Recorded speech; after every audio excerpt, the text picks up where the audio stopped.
वही वीडियो देखो जो आए बिना ब्रेक के। अभी डाउनलोड करें तक ऐप। देश की लाइफलाइन अब रफ्तार पकड़ने को तैयार है। 1 जून से 100 ट्रेन उतारी जाएंगी पटरी पर और इसके लिए आज जैसे ही काउंटर खोले गए 1.5 घंटे में 2000 टिकट बिक गए।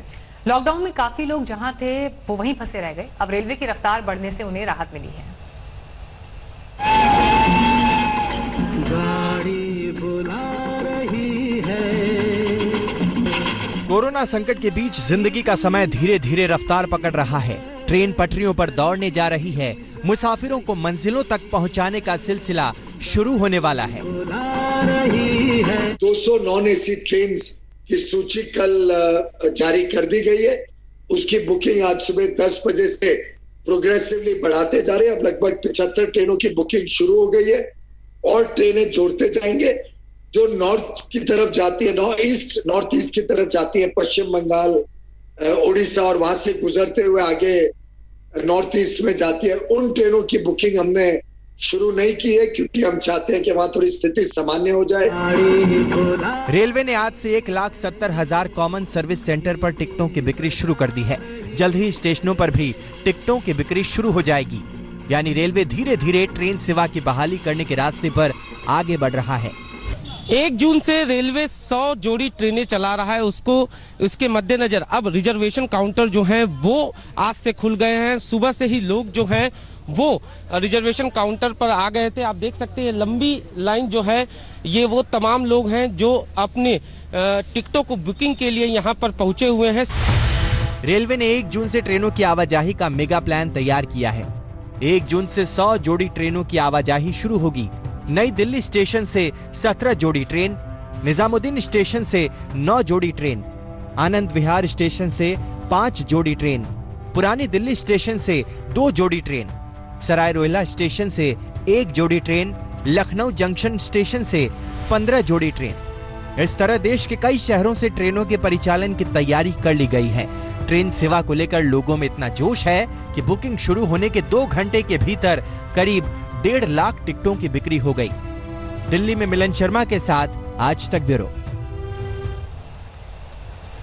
देश में कोरोना के मामले तेजी से बढ़ रहे हैं और 24 घंटे में 6,000 से ज्यादा कोरोना के केसेस सामने आए हैं। महाराष्ट्र और अगर मुंबई की स्पेसिफिकली बात करें तो सबसे ज्यादा प्रभावित हिस्से ये इस वक्त देश के। महाराष्ट्र में आंकड़ा 41,000 के पार जा चुका है। 48,000 से ज्यादा लोग हालांकि स्वस्थ भी हुए हैं, लेकिन महाराष्ट्र का आंकड़ा आप देखें तो सबसे ज्यादा प्रभावित 41,642 पॉजिटिव केस, 11,726 ठीक भी हुए हैं, लेकिन 1,400 से ज्यादा लोगों की मौत हुई है। तमिलनाडु की स्थिति आप देख रहे हैं, 13,967 पॉजिटिव केस, 94 लोगों की जान गई है। वहीं गुजरात की तस्वीर देखिए, 12,905 कुल केस, 773 लोगों की गुजरात में मौत हुई है। 5,000 से ज्यादा लोग स्वस्थ भी हुए हैं। और ये देश की राजधानी दिल्ली की तस्वीर, 11,659 केसेस, 194 लोगों की मौत हुई है। 5,000 से ज्यादा लोग स्वस्थ भी हुए हैं।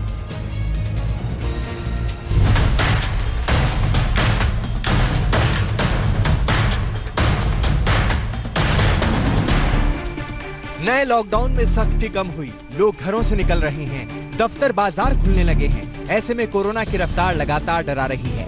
अब पहली बार देश में एक दिन में 6,000 से ज्यादा मरीज जुड़ गए। स्वास्थ्य मंत्रालय के आज जारी आंकड़े के मुताबिक 24 घंटे में 6,088 नए केस जुड़ गए। अच्छी बात यह है कि एक दिन में 3,000 लोग कोरोना को हराकर घर भी लौटे, लेकिन 148 लोग इस जंग में हार भी गए। अब अगर भारत में कुल कोरोना के मामलों पर गौर फरमाएं तो अब कुल 1,18,000 से ज्यादा मामले हो गए, जिनमें करीब 48,500 ठीक हो गए, जबकि अब तक इस जानलेवा बीमारी से 3,500 से ज्यादा लोगों की जान चली गई। महाराष्ट्र अभी कोरोना मीटर में सबसे ऊपर है, जहां लगातार मामले बढ़ते जा रहे हैं। अब तक यहां कोरोना के केस 41,000 के पार पहुंच चुके हैं। तमिलनाडु और गुजरात में ये तेजी से पैर फैला रहा है। अगर शहरों पर नजर दौड़ाएं तो मुंबई का हाल और भी बेहाल है। पूरे महाराष्ट्र के आधे से ज्यादा मामले यहीं से हैं। सबसे बड़ी चिंता यह है कि मुंबई में तेजी से झुग्गी झोपड़ी इलाकों और समुदायों में भी फैल रहा है। धारावी में बढ़ते मामले हर किसी की चिंता बढ़ा रही हैं। महाराष्ट्र में कुल अब तक 41,642 केसेस कोविड-19 पॉजिटिव के पाए गए हैं, जिसमें से 25,500 केसेस केवल मुंबई में हैं। ये सारे केसेस होने के बाद सबसे ज़्यादा डेथ, सबसे ज़्यादा तकलीफ जो पेशेंट्स को हो रही है वो हॉस्पिटल में एडमिशन की है। मुंबई के अलावा अहमदाबाद और चेन्नई में भी कोरोना जेट पर सवार है। मुंबई में जहां कोरोना के कुल मामले 25,500 तक पहुंच गए, वहीं अहमदाबाद में ये 10,000 की ओर बढ़ रहा है। चेन्नई भी ज्यादा पीछे नहीं है, यहां कोरोना के करीब 9,000 मामले आ चुके हैं। अब जब देश कोरोना के साथ जिंदगी को रफ्तार दे रहा है, ऐसे में और भी ज्यादा सतर्क रहने की जरूरत है, क्योंकि अभी भी कोरोना का इलाज सिर्फ और सिर्फ सोशल डिस्टेंसिंग ही है। आज तक ब्यूरो। नमस्कार, मैं हूं अंजना ओम कश्यप। हमें उम्मीद है ये वीडियो आपको पसंद आया होगा। लेटेस्ट खबरों के लिए यूं ही देखते रहिए आज तक, और इस वीडियो के पसंद आने पर लाइक, शेयर एंड सब्सक्राइब करना ना भूलें।